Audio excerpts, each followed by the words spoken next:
Hello and welcome to the commentary for Friday the 13th part 2. I'm going to be watching the film and giving my thoughts on it. However, if you want to sync up your own DVD player of the film with my commentary, then I suggest you start it now.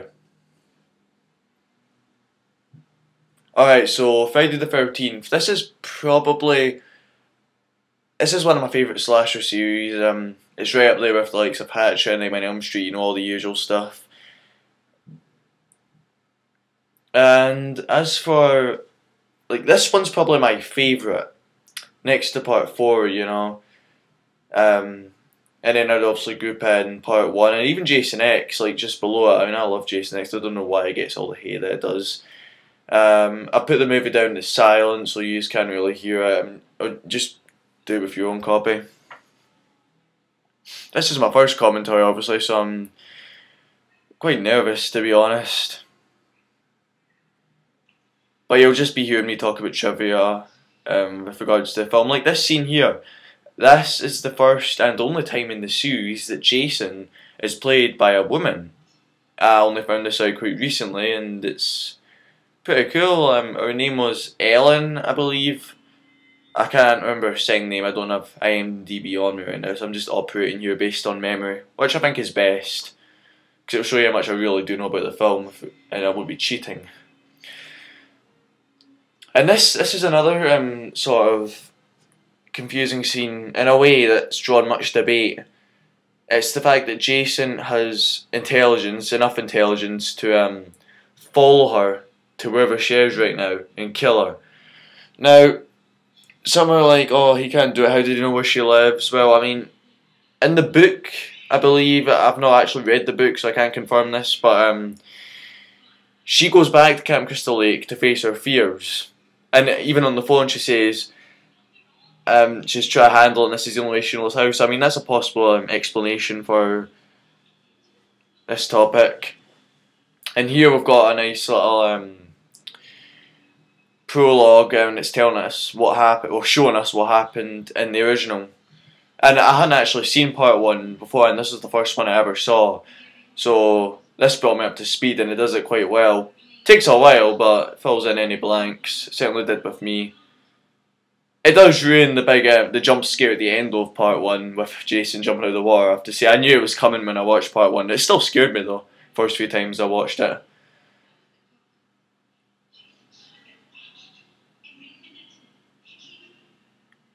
Good old Betsy Palmer.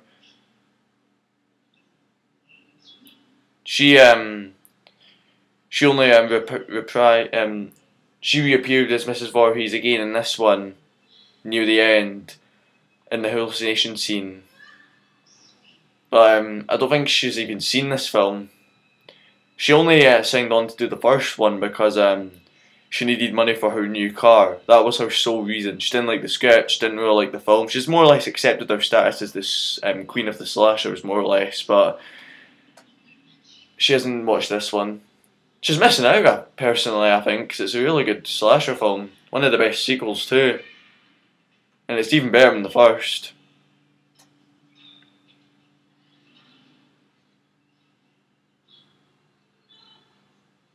This must be one of the longest opening sequences for any film ever. It goes on for about 10 or 11 minutes.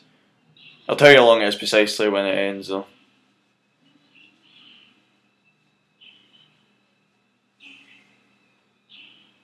As far as opening montages go, I believe this is probably my second favourite in the series, because it's not really you know, there's not loads of stuff edited into it. It didn't really take much skill to put this together.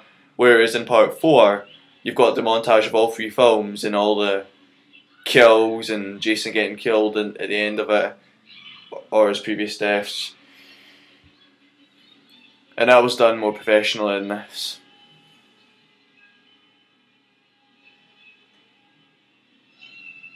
I would have liked, preferably, to have someone doing this with me, because it does get quite boring talking to yourself. I wish there were a couple of people I wanted to bring along on this, but one of them doesn't even live in my street anymore, unfortunately, so I'm restricted to doing this by myself for the foreseeable future. But I'll try not to bore you. I'll tell you all kinds of information and trivia about this film. Yeah, here we go. See, when I first saw this in part 2, it did scare me. It really did. But it lessened the impact it would have had I watched it in part 1 first. With the whole shock ending, you know, it's all happy, Mrs. Voorhees has been killed, there's nice music, it's daytime, the cops are there, it's like, oh, the movie's ending, and then he jumps out the water. It's a great jump scare, good idea, and one of the few jump scares that still works.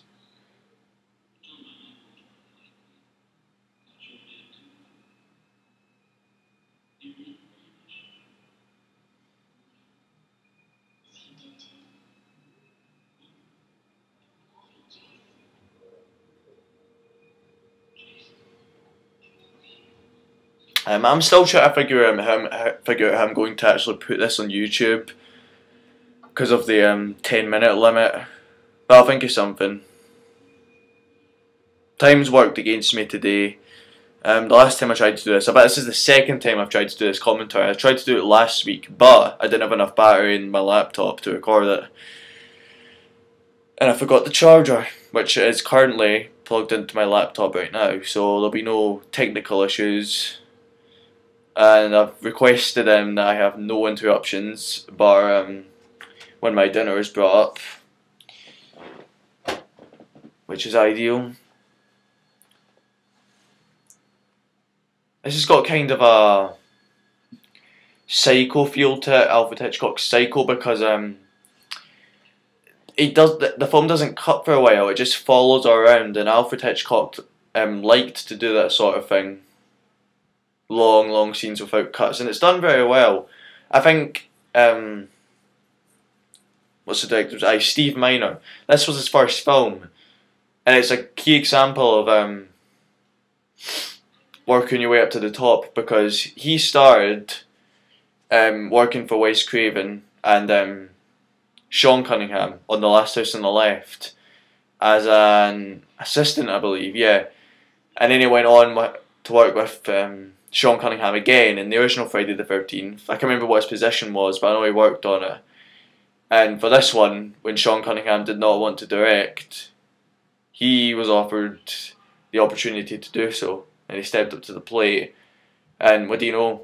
He's about, in my opinion, he's probably one of the 2 top directors of Friday the 13th movies, next to Joseph Zito. Part 4 is brilliantly directed as well, but this one I think is the only one which truly rivals it. Steve also directed Part 3, but this is his best work as far as I'm concerned with regards to this series. Quite suspenseful as well, with the whole not cutting.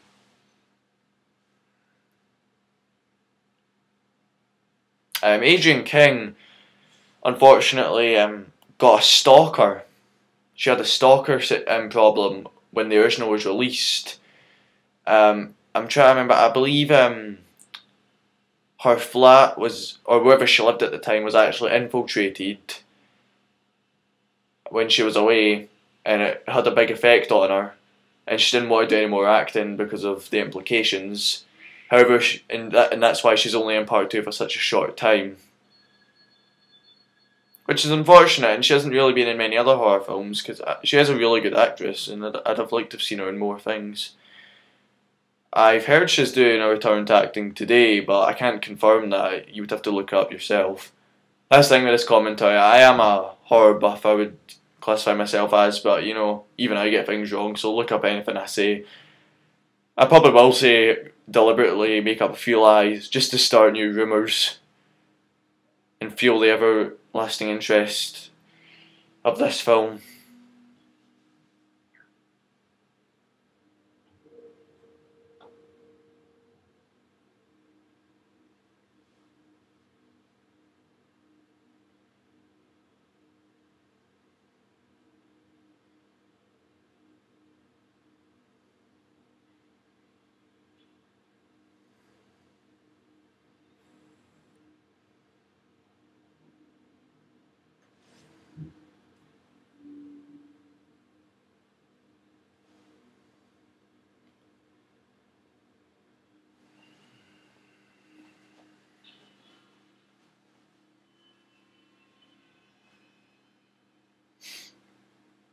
And coming up here is another jump scare which got me. Back in the day when I was first watching horror films, everything scared me about them. I loved them, but I was really scared. Nowadays, it's rare for me to even jump at anything. I think I jumped once watching a horror film back last year in 2013, and that was in the Omen remake. I'm not going to say which scene it was, but it was pretty nicely done. And this cat, though, it is blatantly thrown through this window. The poor wee guy.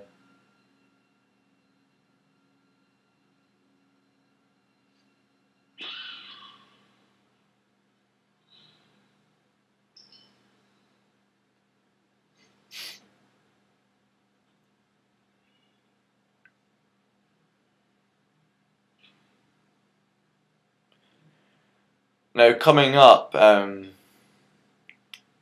is Alice's death scene in about, well, a few seconds now.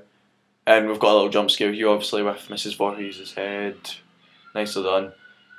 And then, ooh, it's brutal, but unfortunately, this film, but see, the first film got around the MPA relatively well. You know, there was a few minor cuts here and there. I think it probably would have been with Kevin Bacon's death scene. It was only about 10 seconds or so, but a lot of people, all of the stupid censor-loving morons complained, and they started to crack down on horror films. And then in 1981, other films like My Bloody Valentine got heavily censored by over 3 minutes. And this one did too. Not nearly as bad as that, but it was still pretty bad. I believe at least 48 seconds have been cut in this. And it shows.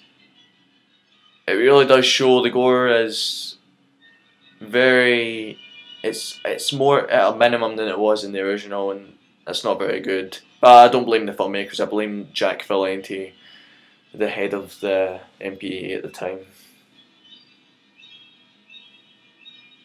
And I always love these opening titles, like, it's like, oh, and now we're in the bottom left. Oh, now we're in the top right, you know.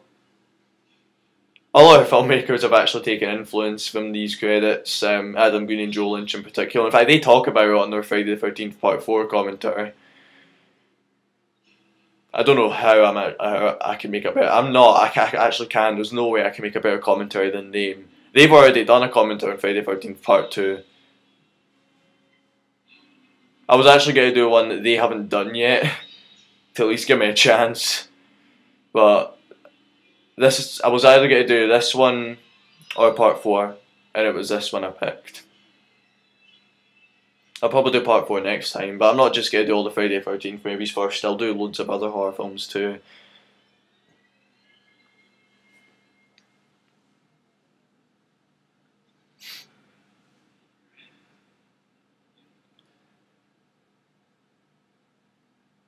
And now we're getting introduced to the main cast of this film. I can't remember what the guy's called, it'll probably come to me, but this actress here, Marta Kober, I think her name is, she was actually underage when they were doing this movie. Gorney, the Crazy Ralph guy, and they actually found this out during the filming, and they had to cut out a large portion of her sex scene later on. Because it's not, in America, the whole age of consent thing, it's different over there, it's 18 instead of 16. She was 17, no, she was 16 I think when she started.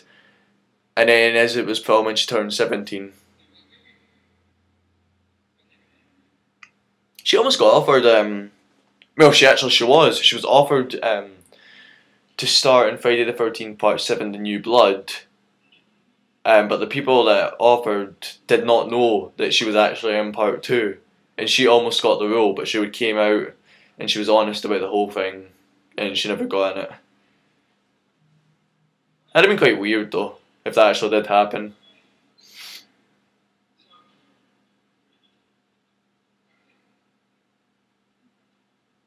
I really want to visit this town.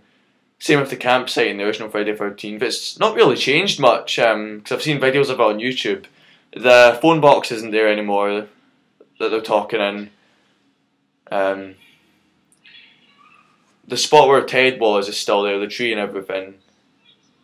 Speaking of which, we're going to meet Ted in a minute. He's probably one of my favourite characters. He's probably my favourite character in this movie. That isn't Jason, obviously.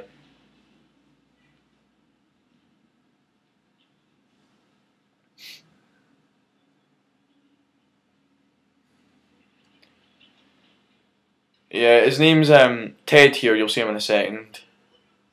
Hey, Ted. He's he's played by a guy called Stu Charnel. Stu's a very interesting guy. Really cool. He posts a lot of YouTube videos with some inspirational quotes that he came up with himself. He does it really well.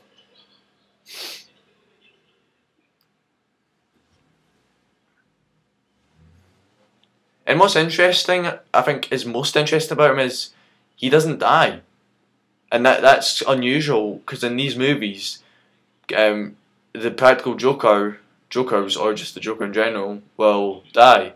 That was the case in the original with Ned. It's the case in Part 3 of Shelley. Part 4, who's a Joker? Part 4 doesn't really have a Joker. And in other similar movies, the same sort of thing happens. And this guy is much worse than Ned at doing this stuff from the original, so you'd have expected him to die. But he stays at the bar, which is like the safety zone. Smart move, because if he came back, he would have been screwed.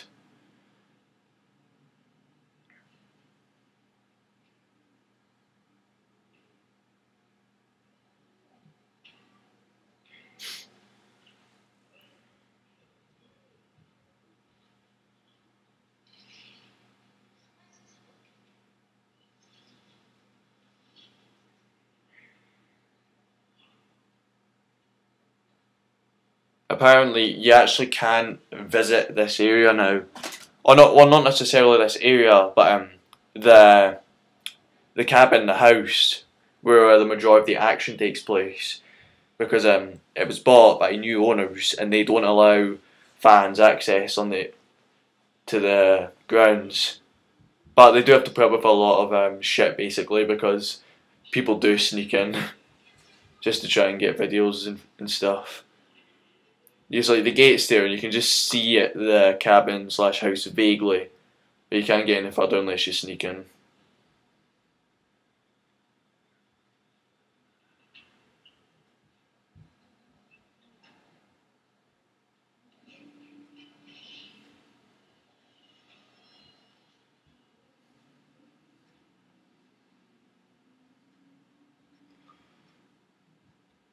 And apparently that tree, they had to get they had to actually bring a crane in to drag that tree branch out into the road because they found it physically impossible to get it out onto the road. Okay, that was a bad story.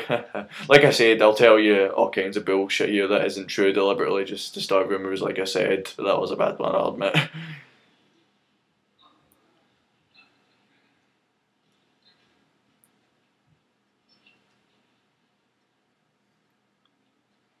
Quite like the wheelchair guy in this film. It's sad though, because in real life he actually died of AIDS in the 90s, I believe. One of the more memorable shots of this movie. Always stuck with me, especially as a kid. And then this guy, he's went on to become quite you know, he's got a good job position there. I can't remember exactly what it was, but I know B.J. McDonnell works for him, the Hatchet 3 director, or has worked with him in the past.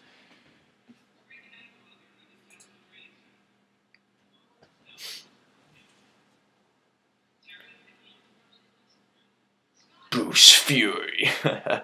That was an Adam Green and Joe Lynch's commentary. I can't help but think of that whenever I watch this. Damn you, Adam. Yeah, apparently his dad, Adam's dad worked as a PE teacher at his school, and I can't remember the specifics entirely, but this guy knew him, called Bruce Fury, and he would always call up the house and go, "Hey, is your father there? It's Bruce Fury." And they say that so many times in the commentary whenever he shows up, because his name's John Fury in real life. And it started this whole underground phenomenon with all the fans. You always get fans that like Adam Green and Joel Lynch posting statuses on Facebook and Twitter going, Bruce Fury. Oh, he just said I'll be right back, and we all know what that means in horror films. It means you are screwed. But that's another debate altogether at the end. I'll get to that though. Spoilers. In fact, if you're watching this for the first time, why the hell are you watching it with me speaking? If this is your first time watching it, you should watch the movie and the movie only. They always say this in commentaries. If you haven't seen this film before, then you shouldn't be listening to the commentary. And I completely agree with them. Don't. Just switch me off and watch the film if you haven't seen it.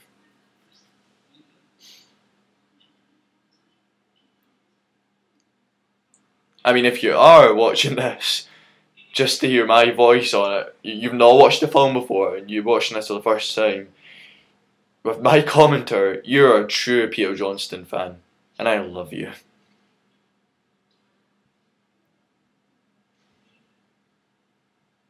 And here we have Amy Steele, the scream queen of this movie, the one that survives at the end and gets chased by the killer and has to outsmart them.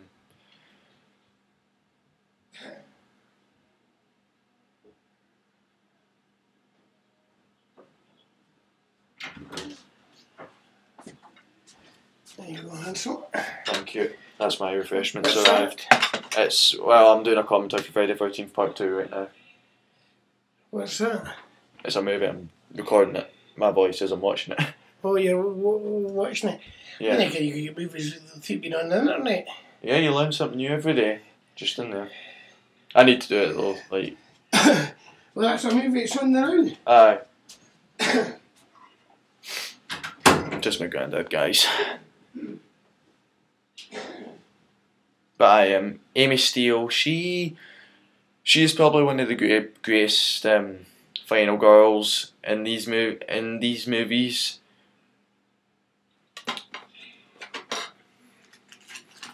It's a shame she wasn't really in that many other movies either. I mean, she was in a slasher film called April Fool's Day, but I haven't seen that yet. It was released in 1986.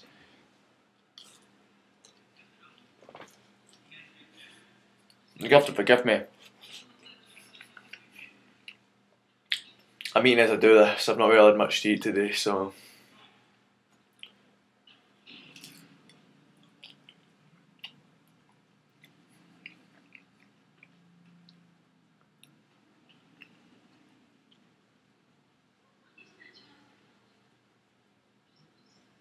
You know, apparently in the original, like, this was actually take 2 of this scene.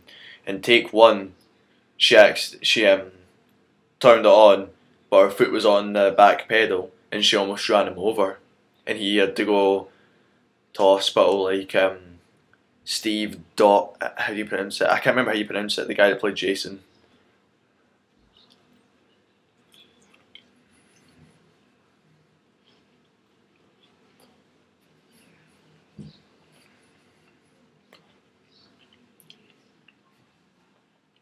This is probably one of my favourite scenes in the whole series. It's very, very suspenseful, hearing about Jason, and it builds up and builds up and builds up right to a climax, and it works. Again, another jump scare here, thanks to our good friend Ted, disguised as, I don't know, some kind of warrior guy. Yeah, I mean, like I said, I adapted to this sort of thing. The first few times I watched this, along with other horror movies roughly the same time, I would always dread these moments when they were coming up. I was like, oh no, that's coming up, it's coming up, oh no, what? But then I just got used to it, and I'm lucky to be scared now. Like I said, back in 2013, I was only startled by a jump scare once.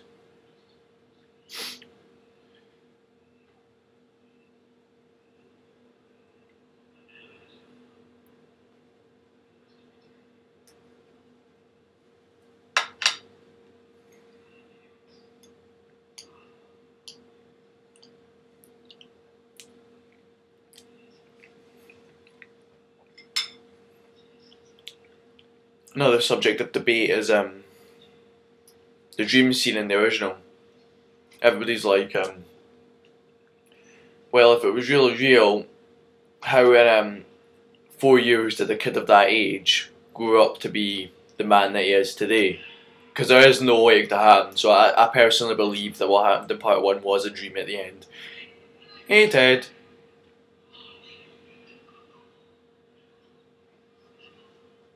He is one of the main reasons this movie works. The guy's a legend. He's in Christine as well, the Stephen King movie, book turned film adaptation. But I haven't seen that in years. I've only got it on video, and my video was broke. And I have no intention of buying another one. I'd rather just save it for a Blu-ray player.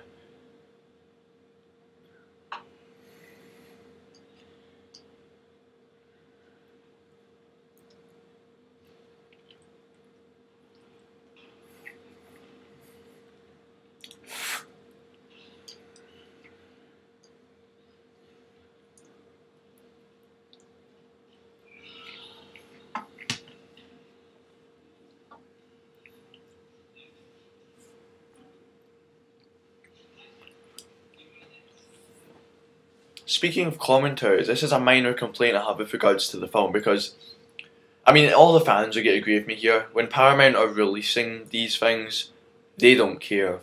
Really. They don't care about what the fans want.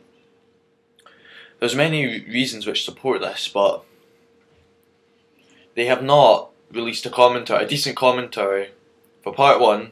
It's more or less just interviews sort of like spliced into the film, and you hear them talking over as the film goes. It's not a proper commentary.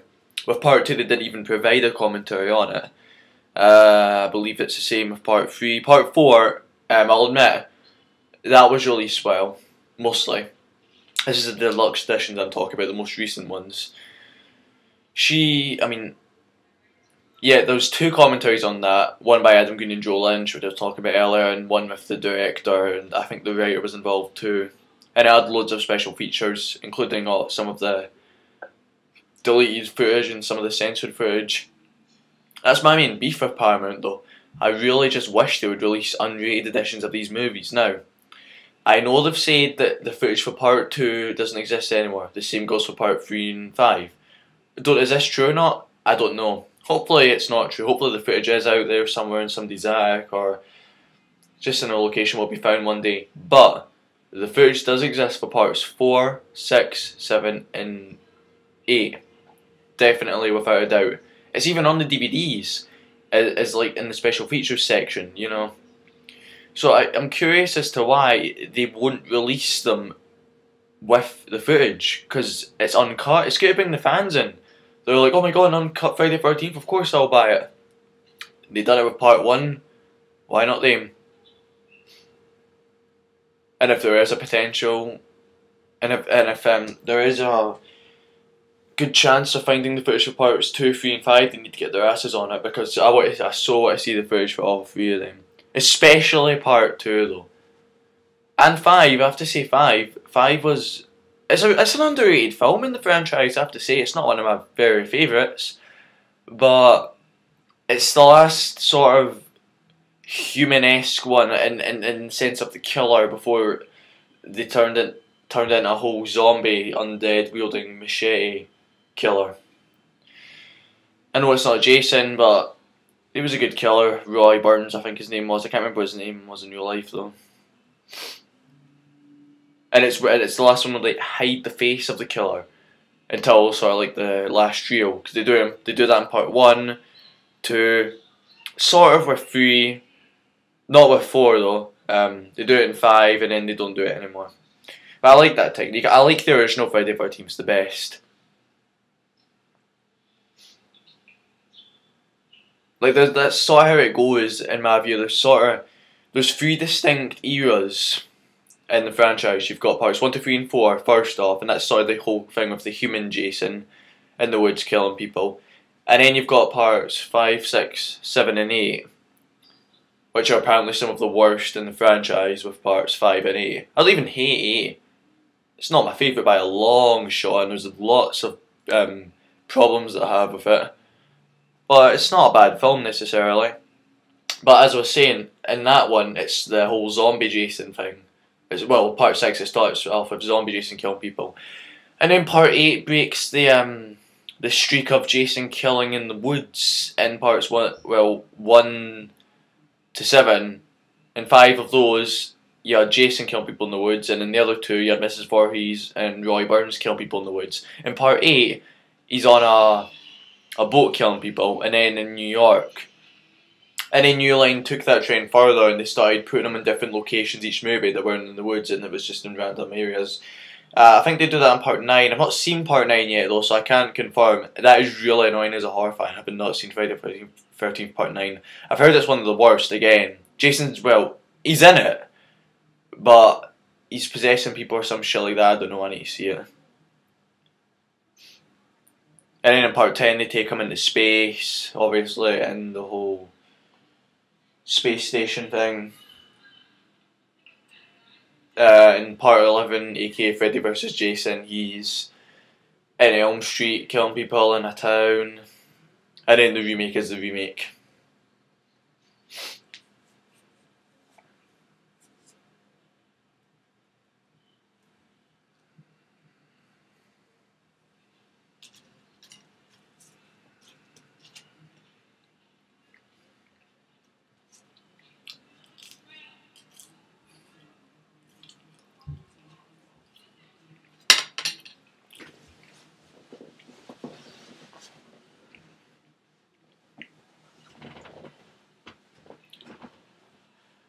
Yeah, when I first watched this, I was like, yeah, Jason's gonna have a field day here. There's so many people to kill, but they actually get rid of them. And to be fair, I can understand why, because you would have to get rid of some of the expendable meat, as I like to call them, because you can't focus on all of them and get to know them really well. And the same thing happened in Hatchet 2, with all the hunters that Reverend Zombie's meeting.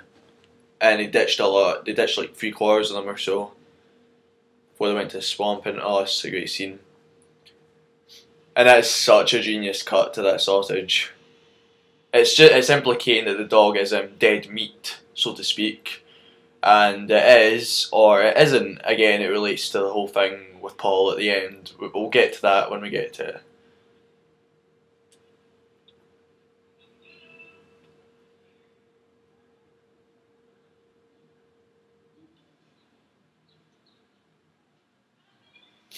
And that's another reason why I like these ones more. And oh god, I swear, if that's Jason's looking at her right now, then she's blind because she's looking right at him. But in parts 1, well, in the earliest ones, you don't see Jason, and he's not really killing people as much until like the final half, and you get to know the characters that way. But in the later ones, like part 5. It sort of goes on to this whole every 10 or, well, 7 minutes actually, the director said, there's a kill. And you don't really get to know the characters very well. Jason always seems to up the body count each time, and that means less time knowing the characters. I don't have a problem with good horror movie kills. Some of the Friday the 13th movies have some of the best kills of all time in horror movie history. This one probably does. Even in the censored version, the double impalement on the bed's pretty good. And then in part 1, obviously, you've got Kevin Bacon's death, and part 3, the guy that gets split in half when he's doing the headstand. Part 4 is just full of them. That has got the best kills in the entire series. I think the only one of kind of weak kills that I've seen, like I've still not seen part 9. I know that one's got good kills, but the only one of weak kills I'd say, I think that's probably got to be Jason Takes Manhattan. Because even the unrated footage for that is not much, to be fair. It's essentially a bloodless movie. The only scene I can distinctly remember which actually has blood in it is when he takes a sewage worker into the shadows and whacks him with a spanner or something. You see the blood splatter on the wall.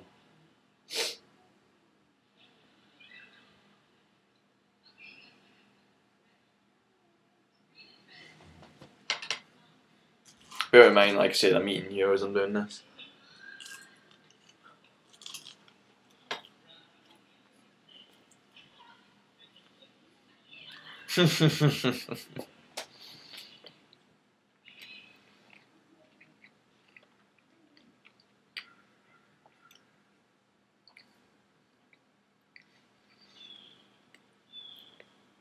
I always considered it a shame that we never got to see the campsite from the original one, part 2.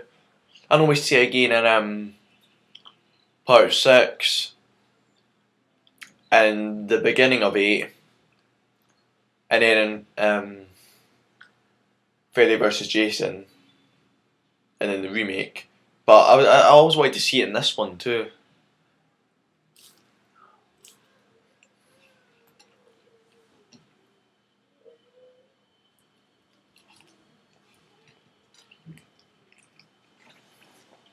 I think it would have been much better if the cop found them there.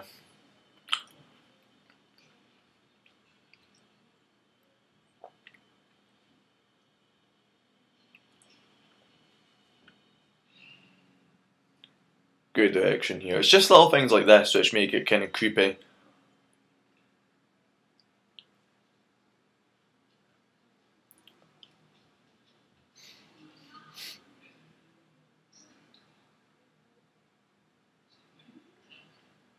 Now I know earlier I said I'll talk about this, and I mentioned the death of the dog and if Jason killed or not. And I know it looks like, well, it's clearly a mangled up dog, but at the very end, there's... we'll get to that.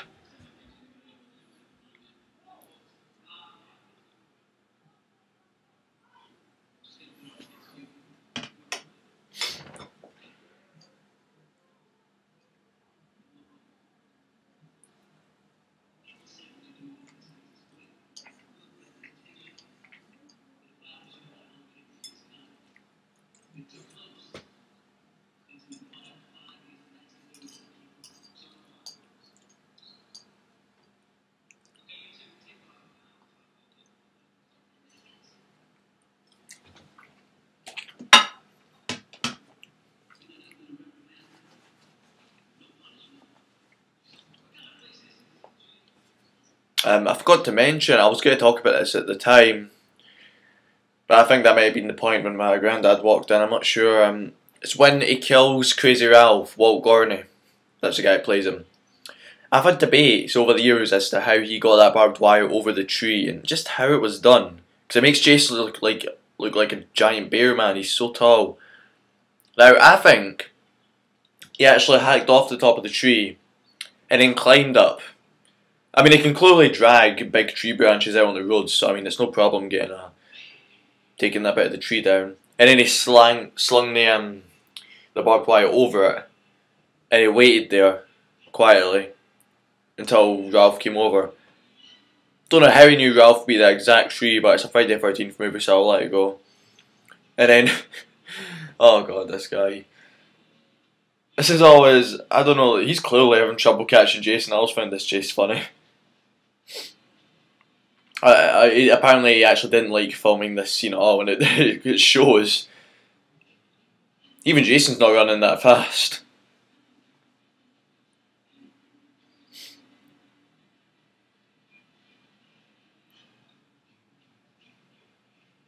In fact, to his credit, when he's not gasping for breath, he actually seems to be running that slightly faster than Voorhees. Slightly.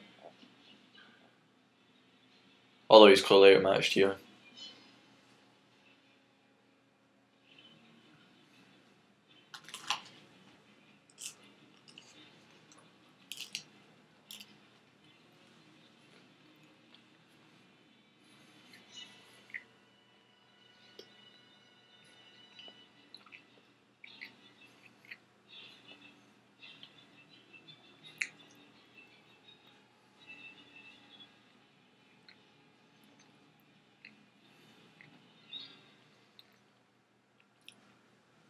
I always loved this house.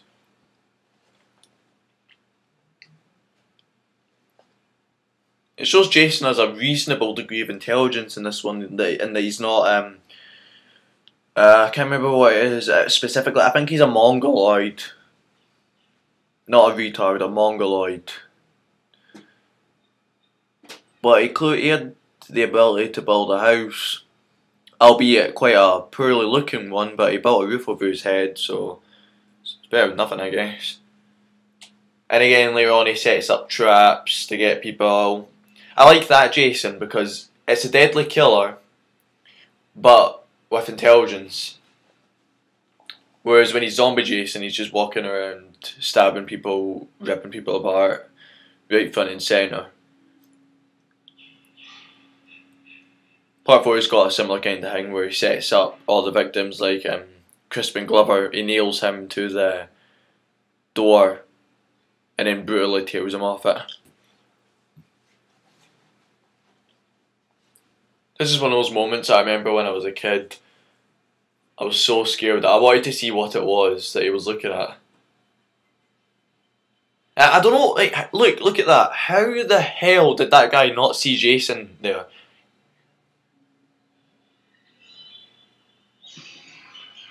And again, that was cut. I'll bet in the uncut version he actually pulls the hammer out along with a large chunk of his head. It's a good scene though, even with the censorship, but I want to see that uncut version.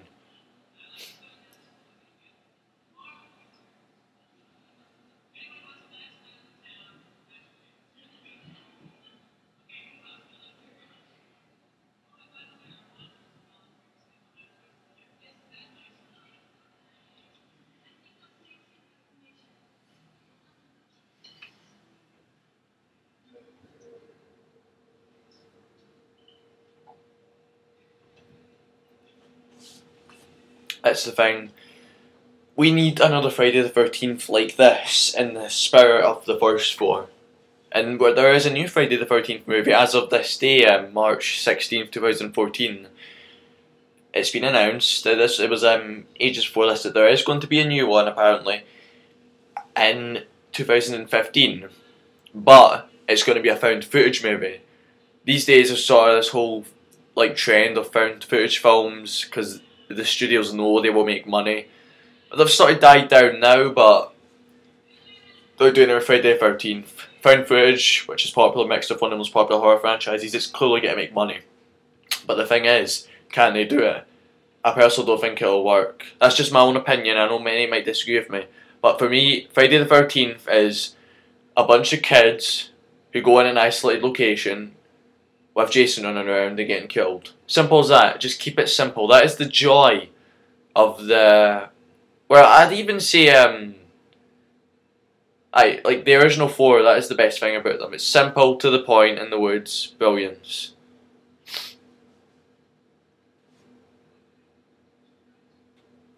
But with found footage, I just don't know how they're going to do it. These films are all about the death scenes. That's one of the main reasons why people watch them. There's only so much you can really do in a found footage film because you can't have cutaways, otherwise it'll spoil the whole found footage illusion. So I think that it's a project that's set up for disaster. But now we're getting to the good part of the film. We're around the halfway mark now, and the majority of them have left, leaving the ones for Jason to kill.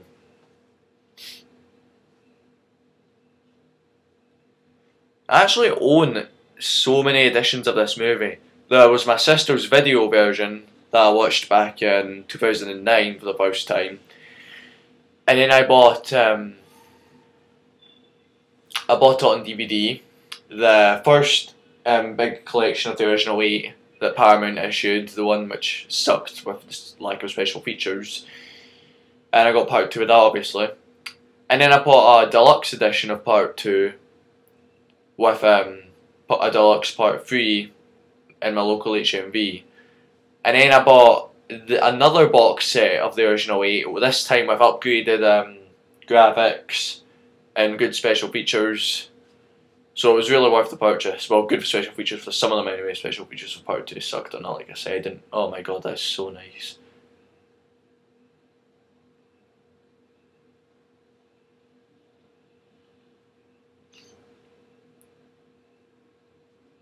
This one always seemed to get more graphic with the nudity anyway. Well, for this scene, it's surprisingly, well, I'll say surprisingly, it's more lenient in the sex scene later on, but that's because Marta Cooper was underage, like I said. Apparently in the other version, like the uncut edition, she's, the shot's further back, so you can see more in it, and it starts earlier before what we see. It wouldn't have been a problem over here in the UK, because the age of consent is 16. Oh yeah, speak of the devil. Here we go. I remember when I was like 11, I first saw that and I knew what was happening. I was like, yes, yes, yes. And then when it was so short and shit, I was like, oh, come on. I was really pissed off. Still am.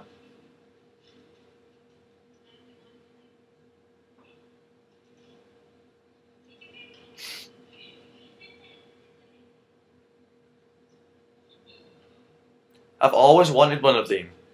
When I was like, again, when I was like, the best time to watch these films for me was when in my younger years, when with the first time I ever saw stuff like this, and those things fascinated me. I always wanted one of them, and I've not played with them yet.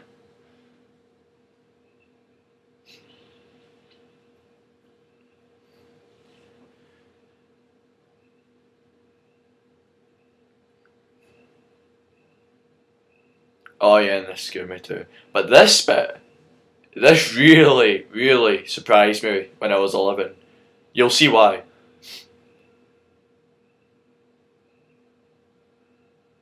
I was like, oh, come on, come out of the water, come on out, come on. You know, I was a dirty little 11-year-old. And then this happened, I was like, oh my god, oh my god, oh my god.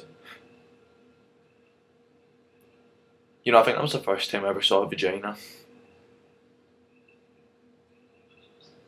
If they're watching this, it's going to be like, oh, pee, and I'm just like, yeah, whatever, I'm a guy, and I was young, what can you expect?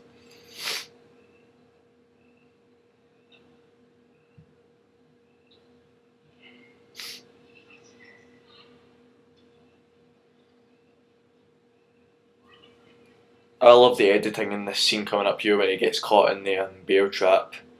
It's done very nicely. This influenced Joe Lynch when he was doing Wrong Turn 2 when Amber, the soldier, and the jerk guy get caught in the trap. It's sort of the same thing, and he watched this scene for inspiration as to how to do it.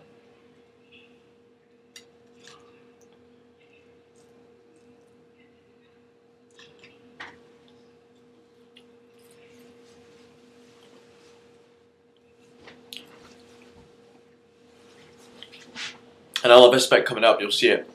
It's coming up right here, yeah, when she tries to throw the towel, watch. It failed, but what they were trying to do, I think, was she tried to get the towel over the camera, so that'd have been like the cut. Which again would have been a nice little touch, but it clearly failed and they for some reason never done a take 2. And they do another sort of thing where she walks into the camera later and they cut. And this is one of the scariest moments in the whole series. So, I mean, I know it's one thing to be stalked by him in the dark, but I mean, you're vulnerable there. You can't do anything. I remember this really freaked me out when I was a kid. I knew he was going to die. I knew it. It's really obvious, but oh. And here. Cut again. The scene. I know the machete was actually in the wrong way round, which I always found humorous. You notice these sort of things after you've seen this movie like 20 times. This is one of the slasher films I've seen the most. The only ones I'd say I've seen more than this are the likes of Friday the 13th Part 4 and Hatchet 2 and 3. Yeah, here's that other shot I was talking about. She walks in it.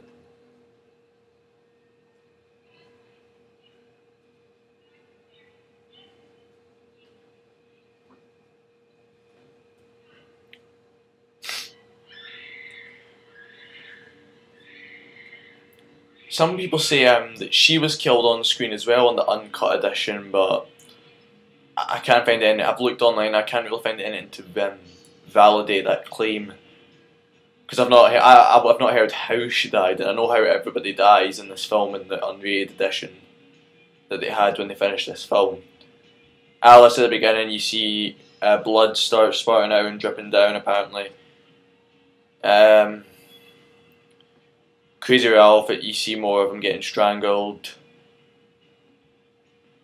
The guy that gets his throat slit goes on for longer. And he actually got some of the blood in his eyes, which hurt obviously.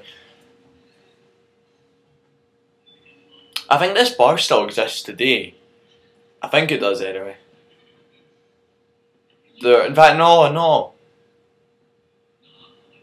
someone did a video on YouTube and they visited the locations where it was filmed, and it might have been burned down in a fire.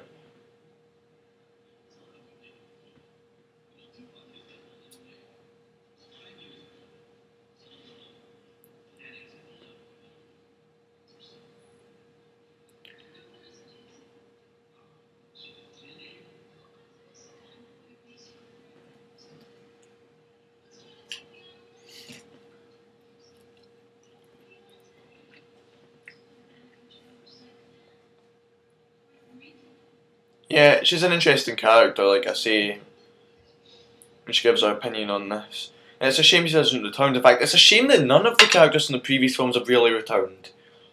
Because I know Tommy Jarvis came back in parts 5 and 6 after being in 4. But they should do a Friday the 13th movie.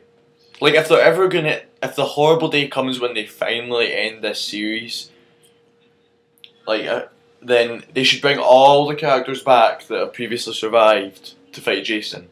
And that includes Ted as well. Maybe he can finally let Jason kill him for being a prankster.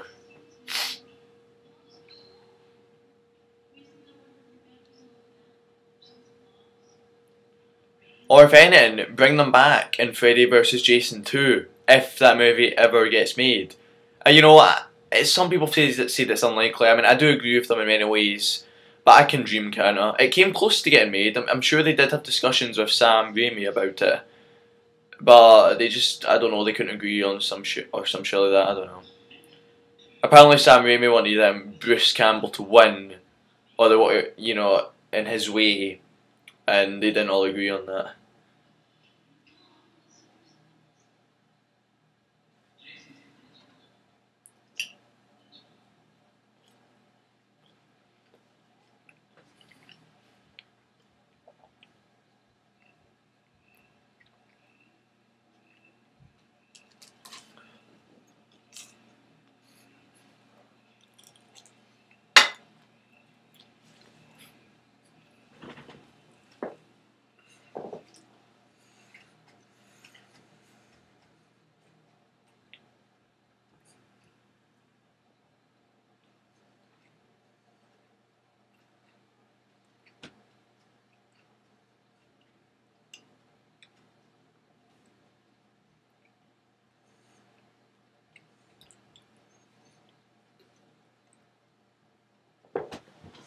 All these films shape me up to be what I am today, but they do.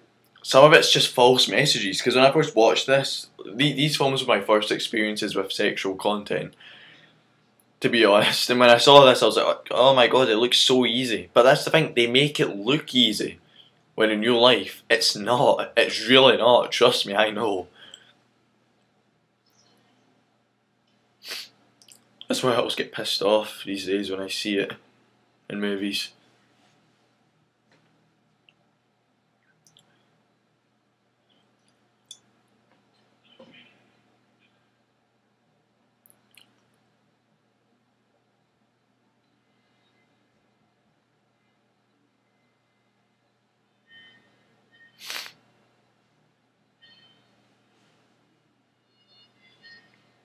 Apparently, actually they did. They played a prank on the girl downstairs, the one that wanted to play for position. That guy, I'm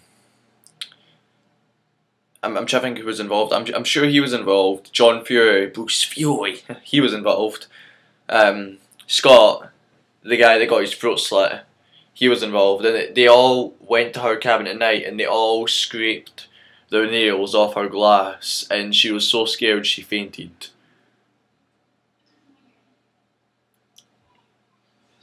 They all love to play pranks on each other. If I was to work on any film, like if I ever do direct films like I want to, I will direct a slasher film first. The atmosphere on set is always so good. Like you watch the special features of something like Hatchet, everybody's having a good time, stuff like that. And they clearly were. They clearly had a blast making these films. I mean, so even some of the people that don't really like the horror films that they were in. I know this is the case of a lot of slasher films. They've said that they don't like the film very much, but they had a good time making it and interacting with their colleagues on set.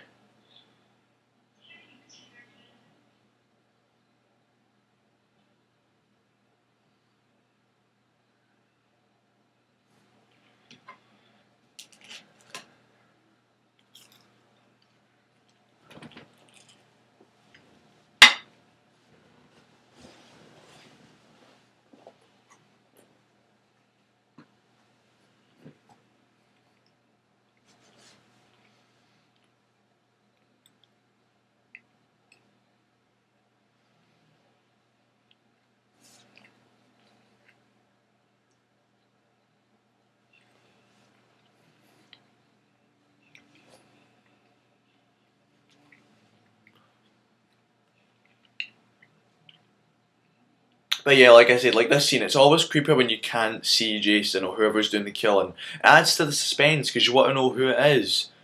Well, you know it's Jason, but you want to see what they look like. It's very suspenseful, and I believe they should employ it more in any future Friday the 13th that they make. Extra touch there, my lady.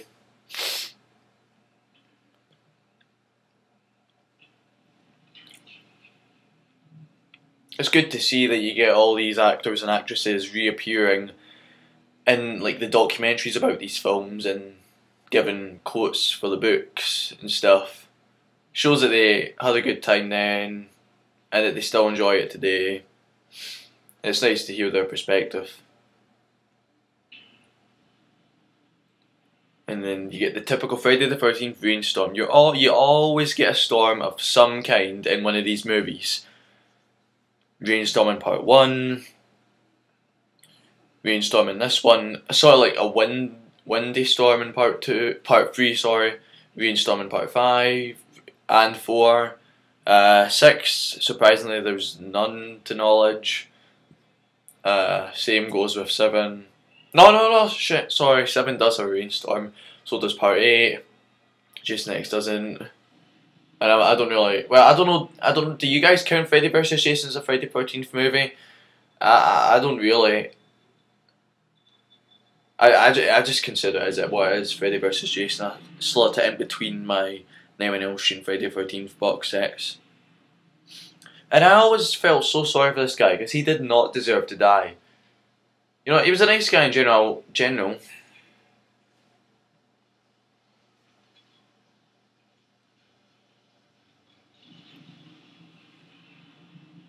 And he gets probably the most brutal kill in this film. Like, this is probably my top 3 for this film. Like, if I had to pick top 3 kills, I'd go for the cop getting it in the back with a hammer. Back of the head with a hammer. And this guy getting the cleaver to the face. And then the double impalement of Jeff and Sandra upstairs. I always count kills like that as one kill. I know it's two people getting killed, but I mean, yeah, what the hell. And this really scared me when I was younger again. It was cut, apparently at first. It was right, his face was right up to the camera and you saw more of the damage. And yeah, this is what I was talking about earlier, that they clearly cut a bit of that out. I'm sure all the horror fanboys have speculated as to what they cut out. And it's clearly, they've clearly zoomed in the camera as well.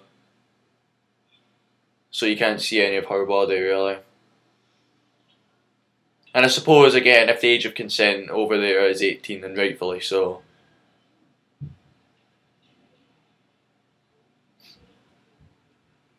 It wouldn't have been a problem over here, though. I was just 16.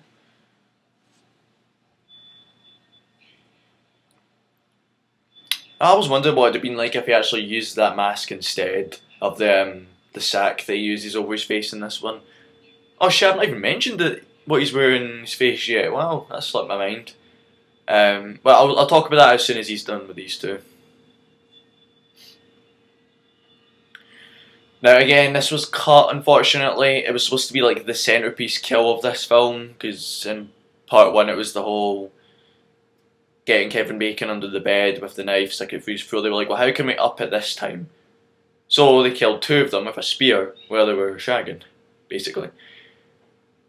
And in the uncut version, there was blood spraying everywhere, like fountains of it. Like here, you just see their faces and the spear going through the bed. You saw it. Like there is a still a photograph, so to speak, of what happened, and it's at the back of the aim you're looking, and it's right in his back, and there's blood sort of coming out. I've always wanted to see that. I want to see that kill more than any other kill in this series, in the whole series that's been censored.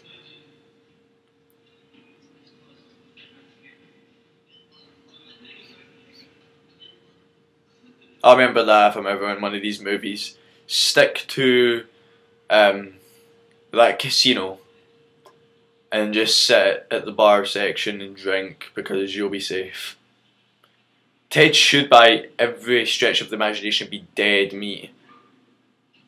But nah, he's the only one I can think of that was the Joker in these films and got away with it. He's the only one.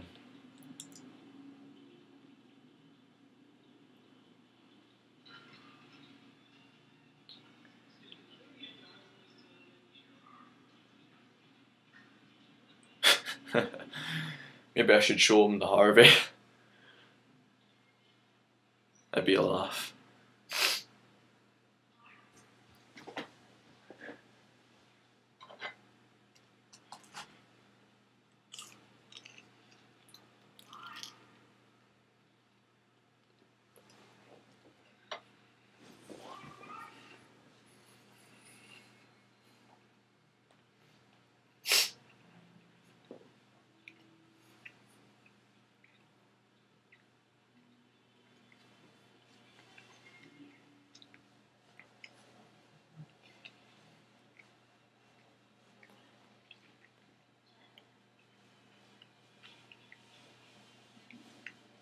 And this is such a brilliantly executed scene. It's one of, again, it's so menacing.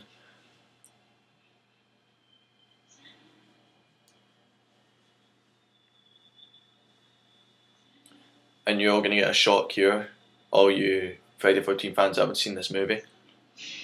Whoa, my god, he's not wearing the hockey mask. That is genuinely surprising, isn't it, guys? Well, it got me by surprise too. Everybody that watches this film is like, wait, how the hell is he not wearing the hockey mask? It's Jason.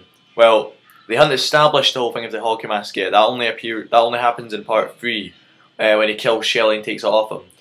Oh, the fingernails, so dirty, and just adds to the scene. I don't know if this was cut or not. It might have been.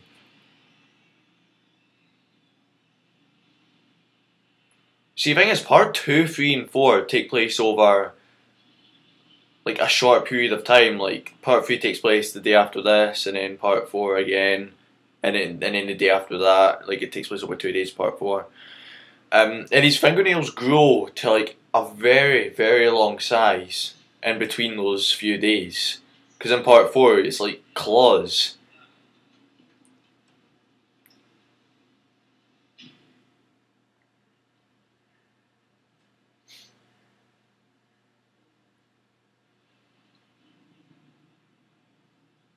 I always love how he sets up the bodies for people to find.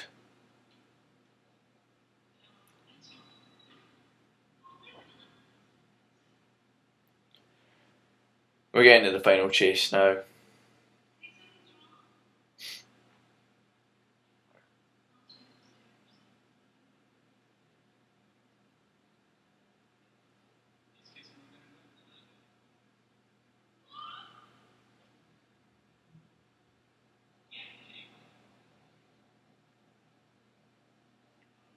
Yeah, look at all that blood. Imagine what we could have seen in the uncensored version. I hate the MPA with passion. And the thing is, you'd think things would have improved these days with regards to these films, but no, they're just as bad. The Hatchet trilogy is a prime example of this, especially Hatchet 2.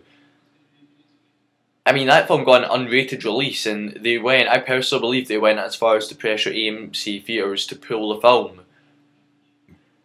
But that is another story altogether. I have lots to say about that, but I'll save it for Hatchet. But what I will say is this. you get films like The House of Eyes, which have rape scenes performed in front of little baby children, no less. Not to the children, God's sake, save that for a Serbian film. I hate that scene. But you have scenes like that in front of children. That's allowed. That's allowed to have an R rating. But Victor Crowley or Jason Voorhees chasing after people with a machete or a hatchet and killing them in over the top ways, yeah, that's more offensive than rape, man. In front of kids. It's a stupid system. It is corrupt.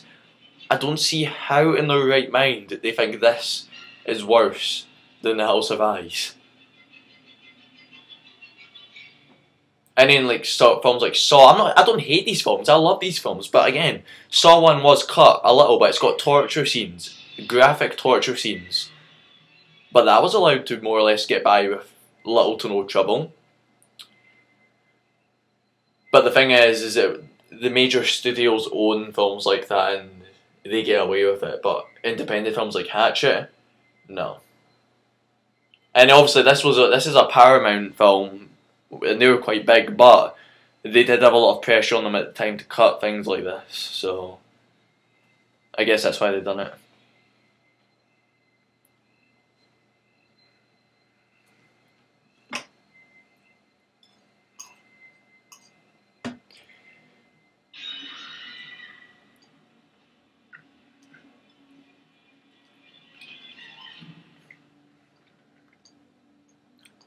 See, and this is another reason why I like the whole human Jason thing, because it's more, well, realistic. As opposed to an undead zombie killing people, this is a genuine human being. With a lot of strength, I'll grant him that. Killing people, and that adds a more realistic tone to it, which helps it.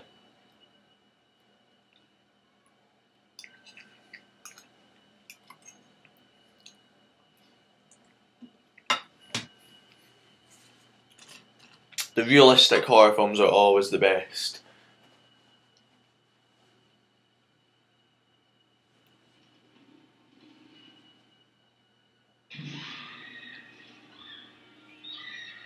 Oh, Crazy Ralph.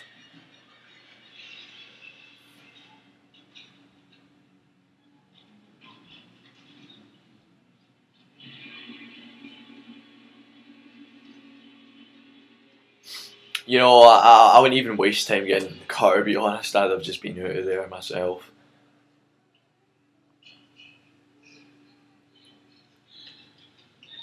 I mean, he runs, but he's not that fast.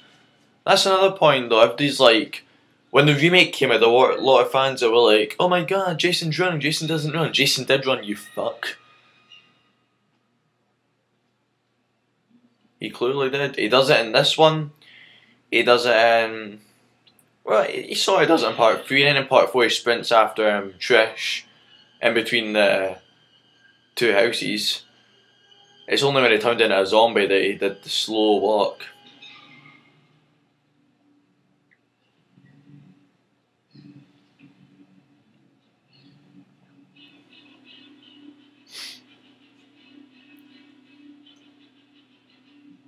I love how he got up and then he's down again.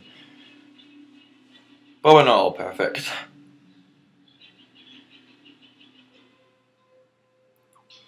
And this is what you do as a last resort. If you're facing a slasher film that you can't kill no matter what, last resort, always aim for the #1 weak spot. The balls. Even Jason can't get away from that pain. I always find that funny. Because in Halloween Resurrection, by that point they've done everything to him. They've like blown him up in a hospital and everything. But then, at the end of that, and he makes no noise when it happens, but then in Halloween Resurrection, he gets zapped in the balls by an electric cable and you hear him go, woohoo! So yeah, always aim there if you're getting chased by a slasher ball and it will always help you.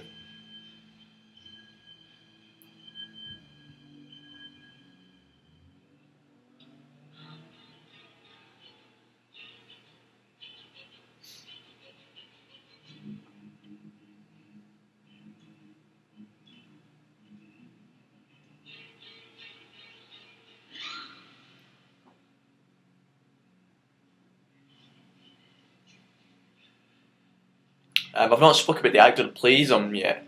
For the majority of the time in this film, Jason, I'm definitely not pronouncing his second name right. I'm sorry. If you ever by chance watch this commentary, then I'm sorry. I'm misrepresenting you in this way. But Steve Dockelwish, it's something like that. He plays Jason in this film for the most part. He does it quite well. I have to say, I think Kane Hodder will and always will be my favourite Jason. Even though he's the zombie Jason, it's the way he does it. He's a good actor behind and outside the mask. However, Steve's had quite a rough time over the years because he was actually the second person to get hired for Jason, I believe. The first guy was called Warrington Gillette, and he's in it at the very end where he jumps through the glass at Ginny. That's Warrington Gillette.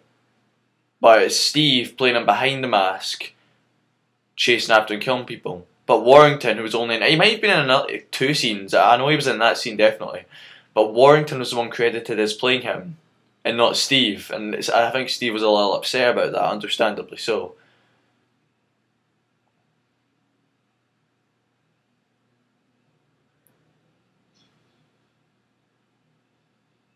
And here's another scene fans have debated over the years, and it's one that really irritates me, right? Some have said it's the rat that pees, but is a rat really going to pee so much in one at that time? I don't think it's possible. There's a pitchfork wielding mass murderer chasing you. There you see it, and you're under the bedroom and he's leaving the house. He's leaving, but a rat. You've kicked this guy in the balls. You've practically stared at him right in the face, right in the face, booted him in the sack, and now you're perfect, you're hiding, and it's all looking good. But a rat comes and you piss yourself. No. Just no. It always bugged me, this scene. I don't know what the fear is of rats. When you can fight guys like this, what the hell? Why the hell is a rat scary?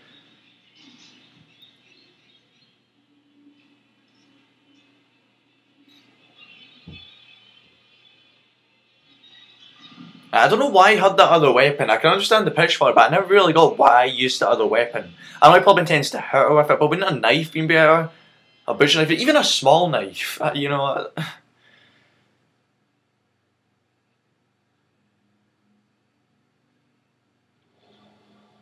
I'm not here to panic though. There's so many reasons why the people that hate these movies hate them. I mean, a lot of people that have been in cinema going, or the theatre going, why doesn't she just get him with the chainsaw again, or stab him, or something, or kick the shit out of him so he can get back up if he ever is? But it's a slasher film, we're gonna have to deal with it. I suppose in a situation like that you're scared though, so you're not making the most rational decisions, you're not thinking it through, you probably just want to get the fuck away from him. So I can understand.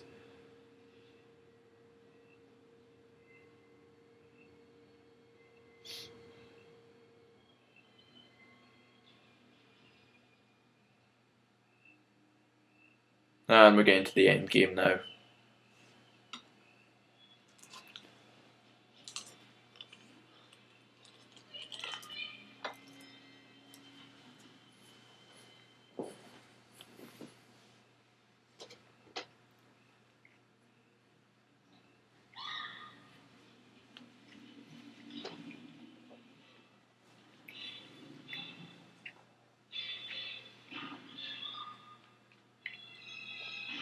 And this shot, I love this shot.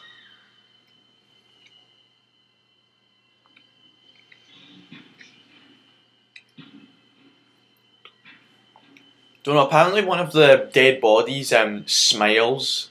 I mean, obviously it's an actress and they're alive, and apparently they're trying not to laugh. But I never noticed that. I've looked intently at this scene. I think it's supposed to be Terry, but I mean, her face is open in a sort of like, could be in a laughing way, but I didn't see her move. And this is one of my favourite scenes in the series. She's dressing up as Mrs. Voorhees and impersonating her, which will confuse somebody like Jason.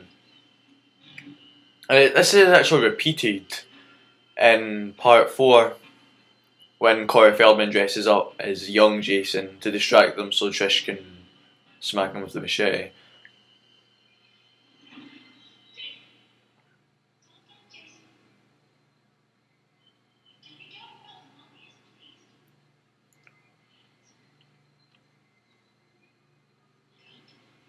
Yay, Mrs. Voorhees.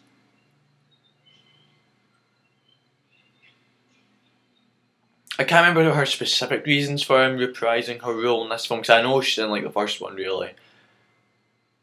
I mean, this was way before she embraced the whole Queen of the Slashers thing. I don't know why she appeared in it, but I'm not complaining. She's a great villain.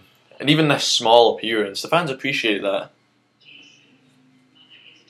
I mean, they couldn't have gave her that much money for about 30 seconds worth of screen time, not even 30 seconds.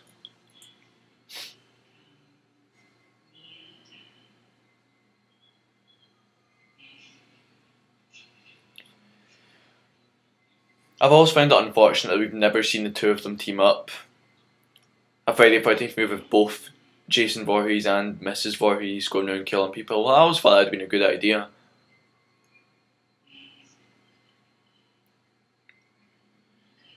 Oh, and here's the accident.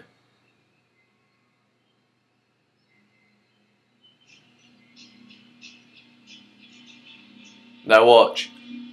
Right, he blocked that. But, oh hey Paul, where you been? But in the first time they tried that, she whacked him on the finger and it sliced open severely. And he had to go to hospital and get loads of stitches in to get it fixed.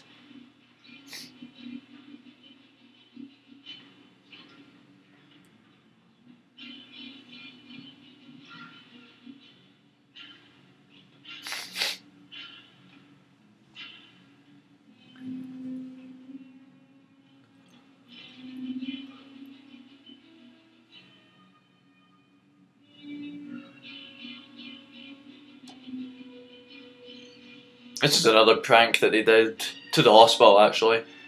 Right, she's going to get him in the shoulder with the machete. Now, he went into the hospital as he is in that exact scene with the machete in the shoulder. And he just walked in and said, I think I've had an accident. And they were all like, oh my god, oh my god. And then, obviously, they knew it wasn't real when he told them. It sounds like the kind of thing I'd do. It does look quite convincing though. If that had been done today, it would have been CGI. And I hate CGI in horror films. For the most part. I'm not talking about the little things. But, I mean, for death scenes, CGI does not work. There's just something about it. Fake blood looks just like blood. That's the key thing about it. We know it's not real, but it looks precisely like it. There's something wrong with CGI blood. Aside from the fact that it doesn't even exist in reality alongside the actors, it just doesn't fit. It looks so out of place. Whereas fake blood, which is easy to make look like real blood, works. I know there's some limits as to what you can do without CGI, but for simple stuff like this, don't use CGI. That's one of the joys of recent films like Hatchet and Wrong Turn 2, for the most part, in Wrong Turn 2. It's not a CGI fest, it's all practical old school effects. But even then, they could do a lot of it because they have updated technology those days and new means and better ways of doing it. So they can go quite far with their death scenes.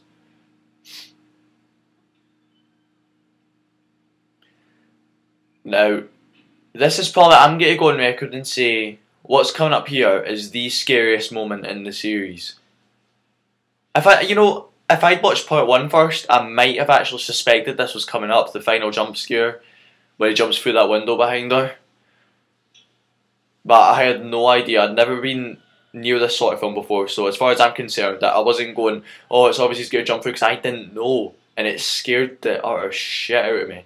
And I miss that, I miss it when films do that. I may have been scared, but that was fun. On here we have what I've been talking about. I've always said, like, mentioning the dog earlier, that I'd get back to this, but I'm not spoiling obviously, because he's going to open the door, right? And the dog's going to be there, Little Muffin. But there's debate as to whether or not this is a dream or not, and there's also debate as to whether or not Paul dies, because we don't see him die.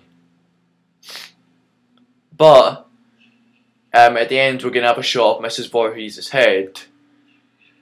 And it was cut, but originally her head, the eyes opened and she smiled, which implied that Jason got Paul off screen.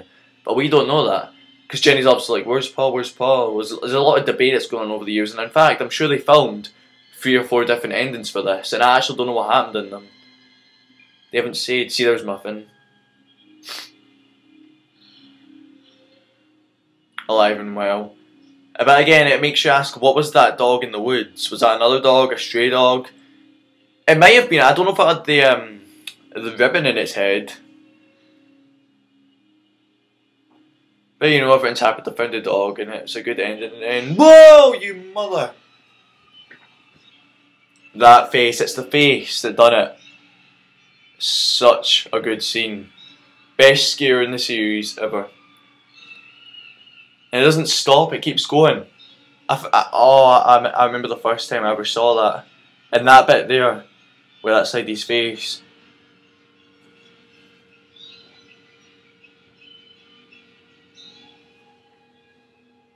And then we cut to her in the ambulance.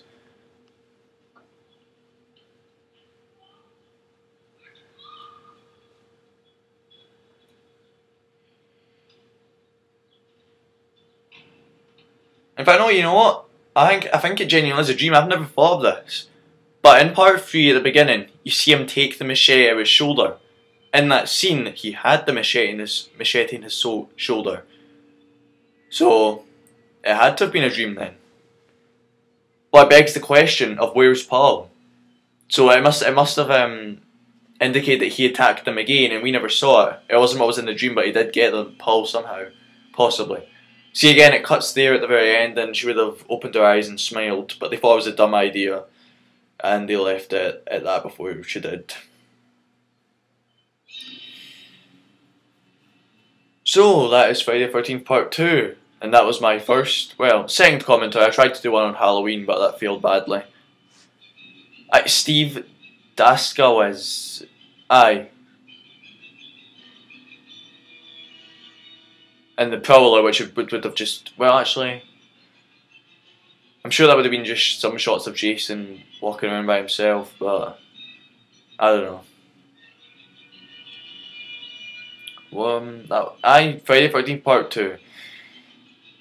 One of my 2 favourite Friday the 13th films, next to Part 4. Really good film, you can probably tell I've watched it based on this commentary.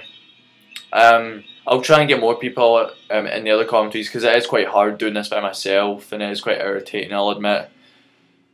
Because like the commentaries of Adam Green and Joe Lynch together, like their banter combined with the knowledge of the films makes it really, really good. I don't know that many horror fans though in the area that would do this sort of thing. Next time, I don't know if I'll do another commentary or not. It might not be a Friday the 13th movie, there'll probably be something else, because I want to tackle obscure... fuck you, MPA, I hate you bastards so much for censoring this movie. But anyways, I was saying, I'll try and get other people for the commentaries. And what can you say after that?